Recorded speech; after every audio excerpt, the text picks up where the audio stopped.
여러분, 뜨거운 감자라는 말의 의미를 잘 아시죠? 뜨거운 감자. 제가 이번 주 말씀을 준비하면서 이 뜨거운 감자라는 이 표현을 계속해서 생각을 했습니다. 왜냐하면 오늘 말씀이 저에게는 뜨거운 감자와 같기 때문입니다. 뜨거운 감자, 김이 모락모락 나는 감자 얼마나 맛있습니까? 근데 먹자니 먹을 수가 없어요. 입천장이 될까봐. 또 버리자니 맛있어서 너무 아깝습니다. 이러지도 못하고 저러지도 못하고. 뜨거운 감자라는 표현을 쓰죠. 오늘 설교를 준비하고 전하려고 하니까는 이게 여러분들이 저의 치부를 깊이 생각할 수 있는 그런 주제이기 때문에 참 부담이 됩니다. 그렇다고 또 이미 제가 묵상을 다 끝난 말씀이기 때문에 그냥 지나치자니 이것 꼭 우리가 함께 또 좀 나눠야 될 말씀이기 때문에 목회자와 관련된 말이기 때문에 참 조심스러운 마음을 가지고 말씀을 전하게 됩니다. 왜 오늘 설교가 목회자와 관련되냐면 설교의 주제가 말이기 때문이다. 말. 이 목사만큼 말을 많이 하는 직업을 가진 사람이 또 어디 있겠어요? 그러다 보니까 저에게 큰 부담이 되는데 여러분들 혹시라도 말씀을 듣는 가운데 이 천 목사의 좀 부족한 삶의 모습이 떠오르거든 부탁드립니다. 기억하지 마시고 그냥 말씀만 꼭 붙잡으시기 바랍니다. 어느 청년이 교회를 가다가 동네 선배들을 만났습니다. 그 선배들이 청년에게 묻기를 어디 가냐? 그러자 청년이 답하기를 나 교회 갑니다 라고 말했습니다. 자, 선배들이 또 묻습니다. 교회 뭐하러 가냐? 그러자 청년이 예배 보러 갑니다. 그러자 선배들이 또 묻습니다. 교회들은 무엇을 믿고 있니? 청년이 대답하기를 우리 교회가 믿는 것을 믿습니다. 그래요? 그러자 또 선배들이 묻습니다. 그럼 너는 무엇을 믿니? 그랬더니 나는 우리 교회가 믿는 것을 믿어요. 선배들이 또 묻습니다. 그러면 너희 교회는 무엇을 믿니? 그랬더니 이 청년이 답하기를 나와 우리 교회는 똑같은 것을 믿어요 라고 말합니다. 여러분, 이 청년이 출석하는 교회가 믿는 것은 무엇이며 이 청년이 믿는 것은 또 무엇입니까? 답을 찾을 수가 없습니다. 선배들과 청년이 주고받는 대화 가만히 들어보면요, 분명히 같은 언어를 사용하는데 그들 사이에는 도달할 수 없고 건널 수 없는 거리감과 괴리감이 존재합니다. 말이란 무엇일까요? 말하는 사람을 화자라고 하고 듣는 사람을 청자라고 이야기합니다. 화자와 청자 사이를 이어주는 다리, 이게 바로 말입니다. 그런데 만약에 이 화자와 청자 사이에 생각의 벽이나 경험의 벽이나 감정의 벽이나 문화의 벽이나 혹은 언어의 벽이 세워져 있으면 둘 사이에 아무리 많은 말을 주고받아도 둘 사이는요, 다리가 끊어진 섬과 같습니다. 말이란 사람과 사람 사이를 이어주는 다리 역할을 한다라고 할 때 가장 중요한 것은 무엇일까요? 말의 내용일까요? 아니면 말하는 사람의 사회적 신분일까요? 만약에 말을 사람과 사람 사이를 이어주는 다리라고 한다면 가장 중요한 것은 말의 내용도 아니고 말하는 사람의 사회적 신분도 아니고 그것보다 더 중요한 것은 말하는 화자의 신실성이라고 생각합니다. 혹은 진실성. 여러분, 진실성이란 무엇입니까? 진실성이란 말과 행동의 일치를 말합니다. 우리 어릴 적 국민학교 때 미술 시간에 데칼코마니라고 하는 미술 기법을 배웠습니다. 여러분 기억나시죠? 데칼코마니. 이게 뭡니까? 도화지를 반으로 접습니다. 그리고 한쪽에다가 물감을 칠한 다음에 다시 도화지를 접게 되면은 어떻게 돼요? 물감이 칠해지지 않은 그쪽에 물감에 칠해진 모습과 똑같은 형체의 그림이 그려집니다. 이게 바로 데칼코마니입니다. 자, 진실성이란 무엇이냐? 데칼코마니처럼 말과 행동에 차이가 없는 것. 우리가 사람들을 가리켜서 저 사람 참 진실하다라고 말하죠. 누구를 향해서 진실하다라고 말합니까? 말과 행동에 별 차이가 없는 사람, 그런 사람을 진실한 사람이다 이야기합니다. 삶과 동떨어진 말 또는 언행이 일치하지 않는 말들, 이런 말들은요, 아무런 의미도 그 어떤 영향력도 없이 허공에서 울리다가 사라지는 소리와 같습니다. 오늘 본문에서 우리는 한 사람의 말이 지닌 무게란 말의 내용이나 말이 많고 적음이나 말하는 사람의 신분에 있지 아니하고 말하는 사람의 삶과 직결되어 있다는 것을 확인할 수가 있습니다. 바울은 3년 만에 예루살렘을 갑니다. 그리고는 제자들에게 만나고 싶다고 많은 연락을 취해보지만 제자들은 그 바울을 만나주지 않습니다. 자, 그러자 이번에는 바나바가 나섭니다. 바나바가 나서서 바울을 데리고 제자들을 찾아갑니다. 그리고 바나바는 제자들에게 이 바울은 더 이상 교회와 그리스도인들을 박해하는 박해자가 아니라 예수를 만나 그리스도인이 되었고 복음 전도자가 되었다라고 설명합니다. 자, 그러자 그 결과 제자들은 바울을 그리스도인으로 인정을 하고 자기들과 교제하기를 시작을 합니다. 만약에 이 바나바가 없었다면 바울은 제자들을 만나서 교류하지 못했을 것입니다. 만약에 그랬다면 바울은 제자들로부터 예수님께서 이 땅에서 어떻게 사셨으며 무엇을 강조하셨는지 직접 제자들을 통해서 예수님의 가르침을 받지 못했을 것입니다. 만약에 그랬다면 오늘 우리가 들고 있는 바울 서신은 지금 같은 편지로 우리에게 전해지지는 않았을 것입니다. 본문을 보면은 한 가지 질문이 생깁니다. 왜 제자들은 당사자인 바울의 말을 믿지 않고 제3자인 이 바나바의 말을 들었을까라는 겁니다. 그것은 평소 두 사람이 보여준 삶의 모습 때문입니다. 자, 평소 제자들이 알고 있었던 바울은 어떤 모습을 지닌 사람이었습니까? 사도행전 8장 3절에 이렇게 말합니다. 사울이 교회를 잔멸할세 각 집에 들어가 남녀를 끌어다가 옥에 넘기니라.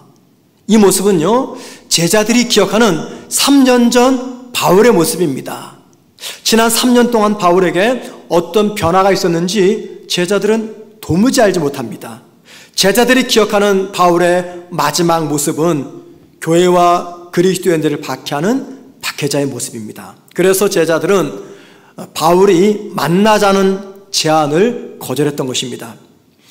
이에 반해서 제자들이 기억했던 바나바의 모습은 어떤 모습일까요? 사도행전 4장 36절과 37절입니다. 구브로에서 난 레위족 사람이 있으니 이름은 요셉이라 사도들이 일컬어 바나바라 번역하면 위로의 아들이라 하니 그가 밭이 있음에 팔아 그 값을 가지고 사도들의 발 앞에 두니라. 제자들이 기억하는 바나바의 모습은요, 인격적인 면이나 또는 신앙적인 면에서 모두에게 본이 되는 언행이 일치되는 진실한 사람이었습니다. 바나바와 바울 두 사람은요, 제자들에게 각각 다른 말을 한 것이 아닙니다. 똑같은 말을 했습니다. 바울은 무슨 말을 했겠습니까? 자신이 과거에는 박해자였지만 이제는 주님 만나 그리스도인이 되었고 복음 전도자의 사명을 받았다는 이야기를 했을 것입니다. 바나바도 제자들에게 무슨 말 했을까요? 똑같은 말 했습니다. 더 이상 바울은 교회의 박해자가 아니라 그리스도인이 되었고 복음 전도자가 되었습니다 라는 말을 했어요. 제자들은 두 사람으로부터 똑같은 말을 들었지만 바울의 말은 믿지 않았고 바나바의 말은 믿었습니다. 왜 그렇습니까? 그 이유가 무엇 때문입니까? 무슨 이유 때문에 이런 차이가 나는 것입니까? 그것은요, 말하는 자의 삶의 모습이 어떠했는가가 중요한 차이였습니다. 제자들은 바나바와 바울의 말을 들을 때 두 사람의 말의 내용, 말하는 태도 등을 생각하기보다도 두 사람의 삶의 모습을 먼저 생각했던 것입니다. 한 사람은 박해자의 모습이었고 다른 한 사람은 말과 행위에서 존경받는 모습이었습니다. 그렇기 때문에 이 두 사람의 이야기는요, 우리에게 상기시켜주는 중요한 명제가 있습니다. 그게 뭘까요? 모든 사람이 하는 말에는 저마다의 무게가 담겨 있다라는 겁니다. 모든 사람이 하는 말들 속에는 저마다의 무게가 담겨져 있습니다. 여러분, 우리가 하는 말에는요, 무게가 담겨져 있습니다. 그래서 말에는 무게가 가벼운 말이 있고 무게가 무거운 말이 있습니다. 자, 가벼운 말은 얼마든지 무시할 수 있는 말이라고 생각을 합니다. 마음에 담지 않고 생각하지 않아도 되는 그런 말이라고 생각합니다. 하지만 무거운 말은 어떻습니까? 쉽게 무시할 수 없습니다. 쉽게 잊어버릴 수 없습니다. 마음에 담고 심각하게 고민하고 또 생각해야 됩니다. 우리가 어떤 사람을 보면서 저 사람 참 가볍다 라고 말할 때가 있어요. 그 사람의 몸무게가 가볍다는 말이 아니죠. 그가 하는 말에 무게가 없다는 겁니다. 말이 가볍다는 겁니다. 그리고 말이 가볍다, 그 말은 그 말을 심각하게 받아들이지 않아도 괜찮다, 그 말이에요. 반대로 어떤 사람 보면서 저 사람 참 듬직하다, 묵직하다 라고 말해요. 그 의미가 무엇입니까? 몸무게가 무겁다, 그 말이 아니죠. 그가 하는 말의 무게가 무겁다는 말입니다. 자, 여러분, 말이 무거우면요, 말이 무겁게 느껴지면 그 말을 무시할 수가 없습니다. 그 말을 심각하게 듣고 깊이 생각해야 됩니다. 우리가 누군가에게 말을 할 때는요, 반드시 그 말에는 무게가 담겨 있습니다. 그러면 여러분, 말의 무게가 무엇과 직결되어 있을까요? 도대체 어떤 말이 가벼운 말이고 어떤 말이 무거운 말입니까? 말의 무게는요, 말하는 사람의 평소 삶의 모습과 직결됩니다. 평소에 삶이 바르고 진실되고 참되고 진지한 분의 말은요, 절대 가볍게 느껴지지 않습니다. 그들의 말을 가볍게 생각하거나 다루지도 않습니다. 반대로 평소에 삶이 문란하고 진실되지 못하고 자신이 내뱉은 말에 대해서는 책임을 지지 못하는 그런 분들의 말을 우리는 절대 무겁게 받지 않습니다. 가볍게 받아들입니다. 그래서 그런 말을 심각하게 받거나 심각하게 고민하지 않습니다. 왜요? 말이 가볍기 때문입니다. 오늘 설교를 준비하면서 저는 지난주에 이기주 작가가 쓴 말의 품격이라는 책을 읽어보았습니다. 이 말의 품격이라는 책에서 말의 힘과 위력에 대해서 저자는 이렇게 써놓았습니다. 한번 들어보세요. 언행이 일치할 때 사람의 말과 행동은 강인한 생명력을 얻는다. 상대방 마음에 더 넓게, 더 깊숙이 번진다. 이게 말의 힘입니다. 여러분, 이 말이 무슨 말입니까? 우리 입에서 나오는 말들은요, 누군가의 삶을 변화시키는 강력한 힘을 갖고 있는데 그 힘은 말하는 이의 삶에 담겨 있다, 그 말입니다. 사람들 중에는 남들보다 말을 많이 하는 분들이 있어요. 입만 열면 그칠 줄 모릅니다. 끊임없이 쉴 수 없이 수많은 말을 쏟아냅니다. 하지만 반대로 과묵한 분들이 있죠. 말이 적은 분입니다. 말을 많이 한다고 나쁘고 말을 적게 한다고 좋고, 이 말은 아닙니다. 중요한 거는 아무리 과묵한 분이라 하더라도요, 하루에 몇 마디쯤은 합니다. 아는, 먹자, 자자. 대구의 남자들이 이런 세 마디만 한다고 하는데 잘 모르겠습니다. 아무튼 아무리 과묵한 사람도요, 하루에는 3마디는 한다는 겁니다. 그리고 작은 그 말이지만 반드시 그 입에서 나오는 말은 누군가의 귀에 전달이 됩니다. 그때 여러분, 우리 입에서 나온 말이 누군가의 귀에 전달이 될 때 두 종류의 말이 됩니다. 첫째는 아무런 의미나 영향도 주지 못한 채 메아리처럼 사라져버리는 말, 또는 그 말이 나와 다른 사람 또는 다른 사람과 다른 사람을 이어주는 다리 역할을 하는 말, 우리말은요 이 둘 중에 하나입니다. 미국의 유명한 영화배우 중에 톰 행크스가 있죠. 그 사람이 2000년도에 출연했던 영화 중에 캐스트 어웨이라는 제목의 영화가 있습니다. 여러분들이 아마 보신 분들이 계실 거예요.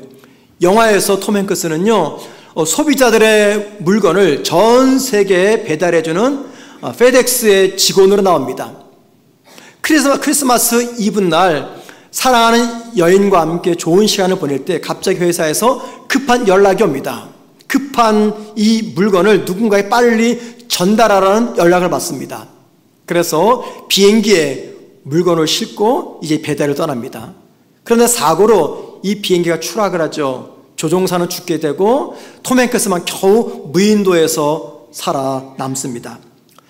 무인도에서 혼자 살아가는 톰 행크스에게 가장 힘든 것, 이게 무엇이었을까요? 의식주 문제가 아니었습니다. 외로움이었습니다.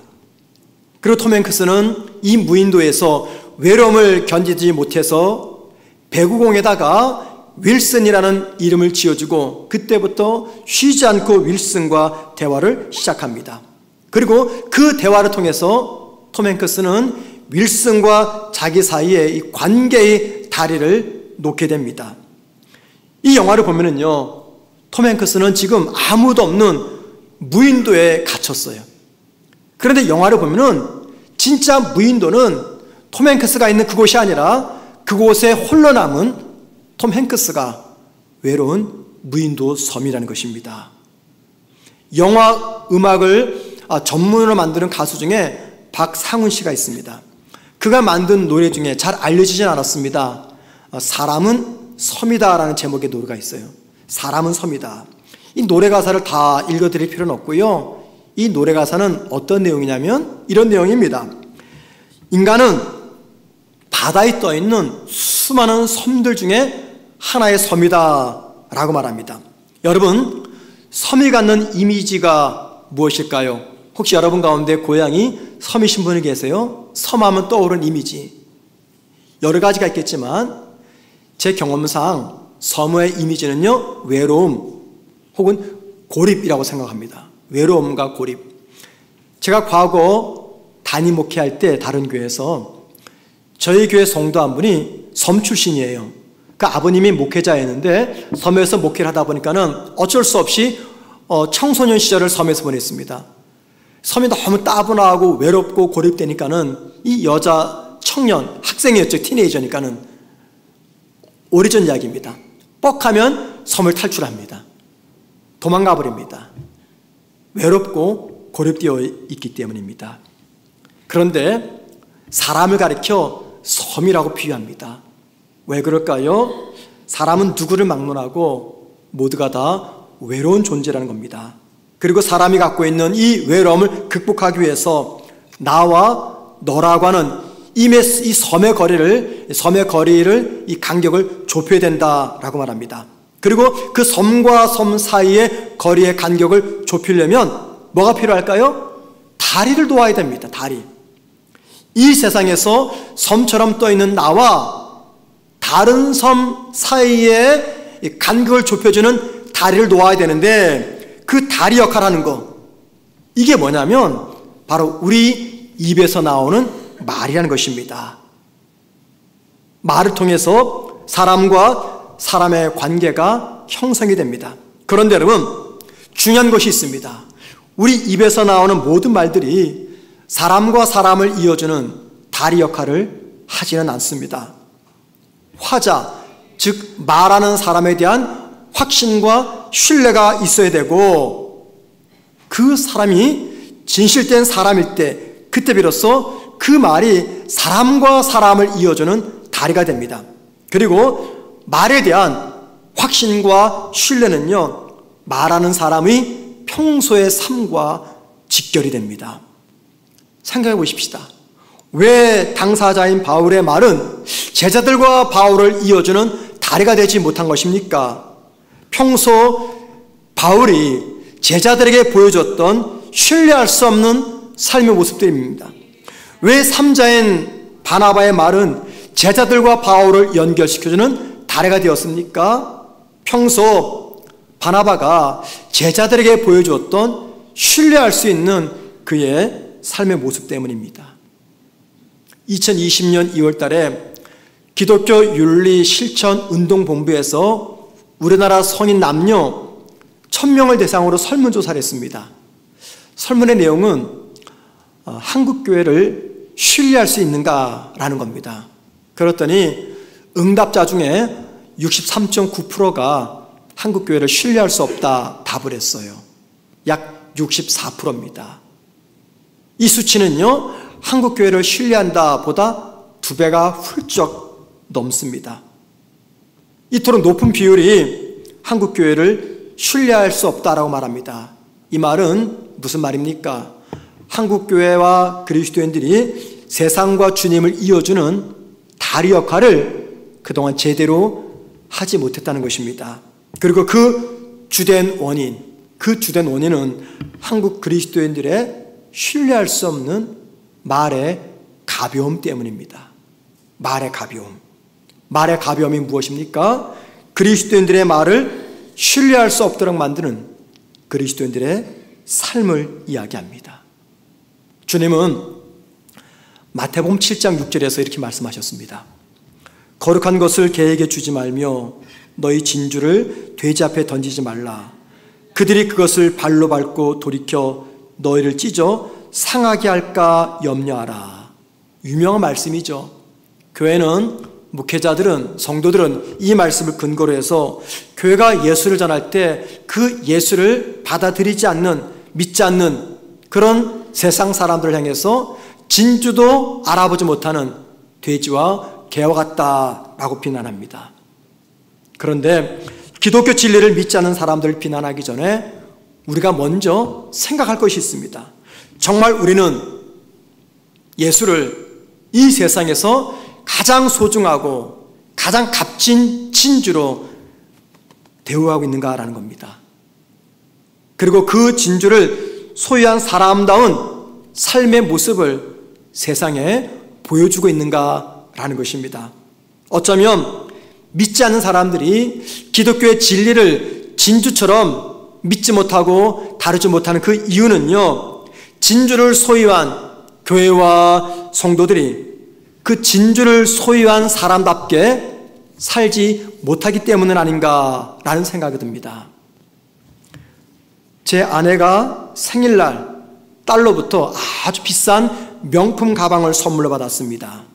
물론 이건 진짜 내용이 아니라 가짜 내용, 제가 만든 이야기입니다. 제 아내한테는 명품 가방이 없습니다. 오해하지 마시기 바랍니다. 돈으로 환산할 수 없는 특별 한정판 가방입니다. 몇 개 안 되는 가방이에요. 얼마나 기쁘겠습니까? 여자들은 이 가방에 목숨을 걸고 남자들은 시계와 차에 목숨을 건다고 합니다.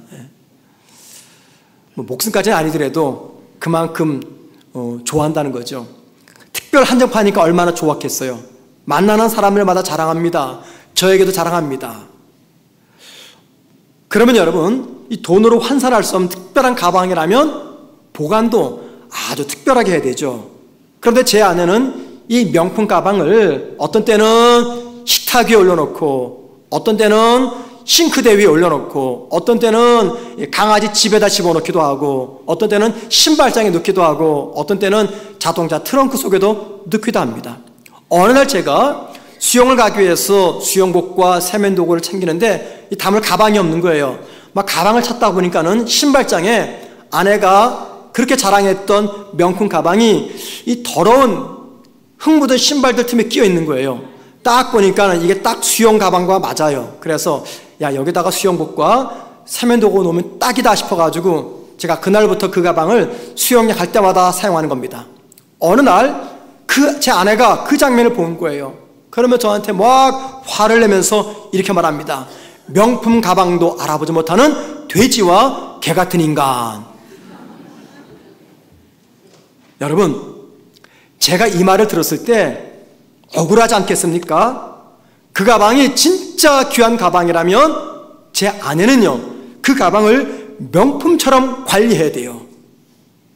그 가방을 명품처럼 알아보지 못한 제가 돼지나 개가 아니라 그 명품을 명품처럼 보관하지 않은 제 아내가 문제입니다.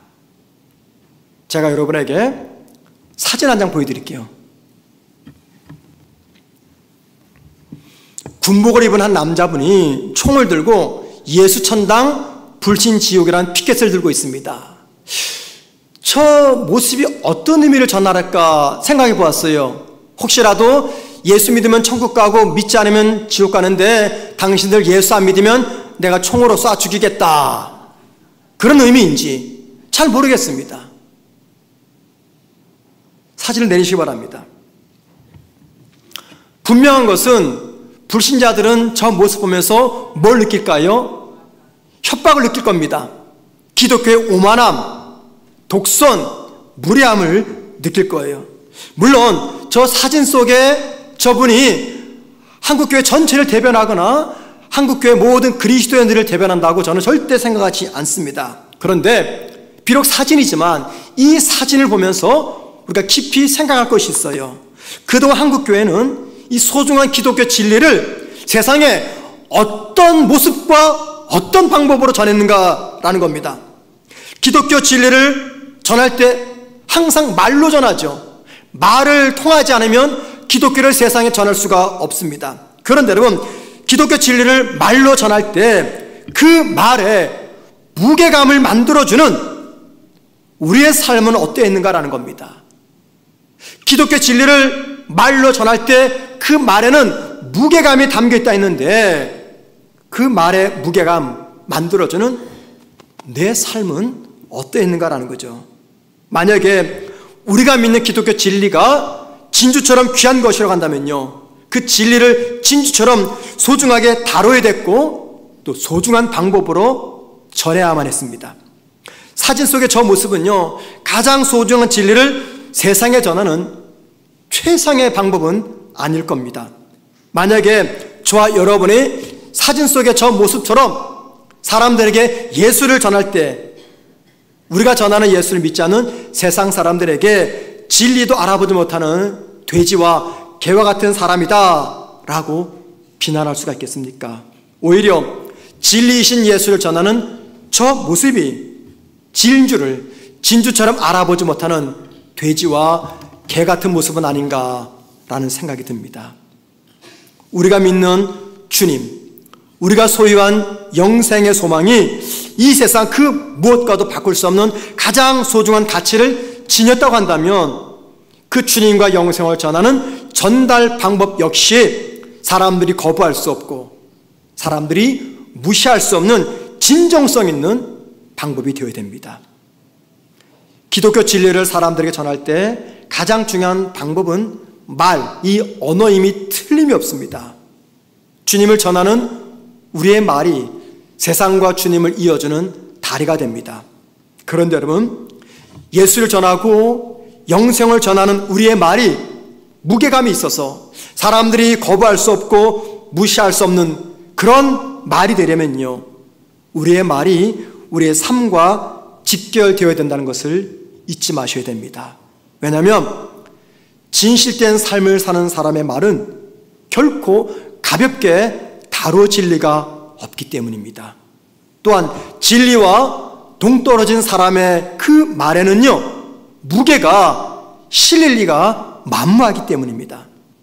사람과 사람을 이어주는 말에는 그 말을 하는 사람에 대한 신뢰가 있어야 되듯이 주님과 사람을 이어주는 우리 그리스도인들의 말에도 반드시 신뢰가 있어야 됩니다. 우리 입에서 나오는 이 말에는요, 품격이 있습니다. 향기가 있고 힘이 있습니다. 그래서 우리 입에서 나오는 말로써 사람의 마음을 얻기도 하고 얻지 못하기도 합니다. 여러분, 사람의 마음을 얻는 말, 어떤 말입니까? 신뢰할 수 있는 말입니다. 그러면 신뢰할 수 있는 말, 사람의 마음을 얻는 말, 이 말은 어떤 말입니까? 삶과 직결된 말들입니다. 우리 중에는 말을 잘하는 분이 있는가 하면 말을 잘 못하는 분이 있습니다. 그래서 말을 잘 못하는 분들은요, 말 잘하는 사람들이 참 부럽습니다. 왜 그럴까요? 말에는요, 다양한 힘이 있기 때문입니다. 말에는요, 품격이 있고 향기가 있기 때문입니다. 온당한 말 한마디가 천냥빚을 갚죠. 그런데 여러분, 온당한 말 한마디는요, 천냥빚만 갚는 것이 절대 아닙니다. 그 말에는 사람의 인생을 바꾸고 조직과 공동체의 명운을 바꿀 힘이 담겨져 있습니다.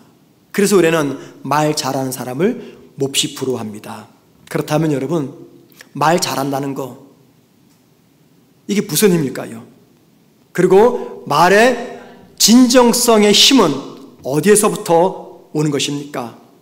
말을 전달하는 자세, 방법, 태도, 억양, 얼굴 표정, 몸짓, 목소리 다 중요합니다. 그래서 말을 잘하기 위해서 또는 누군가를 잘 설득하기 위해서 말 잘하는 법을 배우는 경우도 종종 있습니다.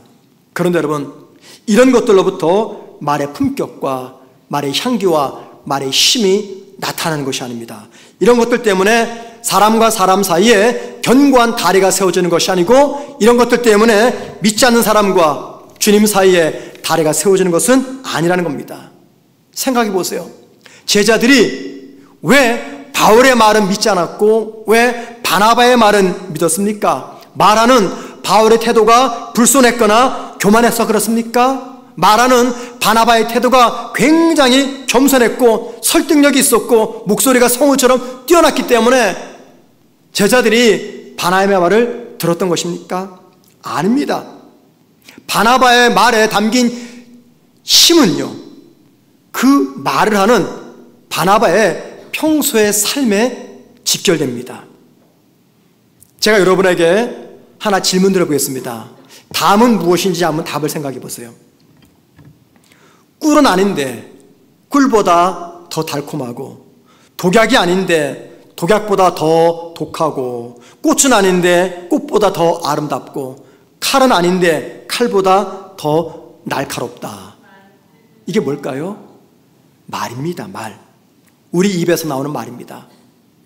말에는요, 사람을 살리는 말이 있고 사람을 죽이는 말이 있습니다. 사람을 행복하게 하는 말이 있고 사람을 불행하게 만드는 말이 있습니다. 사람을 유익하게 하는 말이 있고 사람을 아프게 하는 말이 있습니다. 여러분, 평소 우리 입에서는 어떤 말들이 많이 쏟아져 나오고 있습니까? 내 입에서 나오는 말이 다리가 되어서 사람과 행복, 사람과 기쁨, 사람과 희망을 이어줍니까? 내 입에서 나오는 말이 다리가 되어서 사람과 사람, 사람과 주님을 이어주는 다리가 되고 있습니까? 한마디 말을 해도 절제된 말, 타인을 존중하는 말, 그런 말을 하고 있습니까? 하루 동안에 우리 입에서 수많은 말들이 쏟아져 나옵니다. 여러분, 하루 동안에 여러분의 입에서 몇 마디의 말이 나오는지 그 숫자를 세어본 적 있으십니까? 아는 분 계십니까? 모르죠. 왜 그럴까요?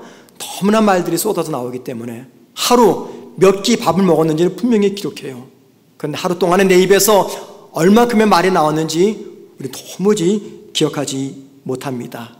그런데 여러분, 우리 입에서 몇 마디의 말이 나왔든 관계없이 꼭 기억할 것이 있습니다. 그것은 내 입에서 나오는 말에는 무게가 있다는 것입니다.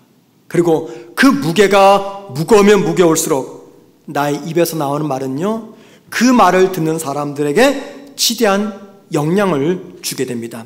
선한 영향력, 건강한 영향력을 주는 무게 있는 말을 하고 싶다면 꼭 기억할 것이 있어요. 내 입에서 나오는 말의 무게는 내 삶과 직결되어 있다는 것입니다.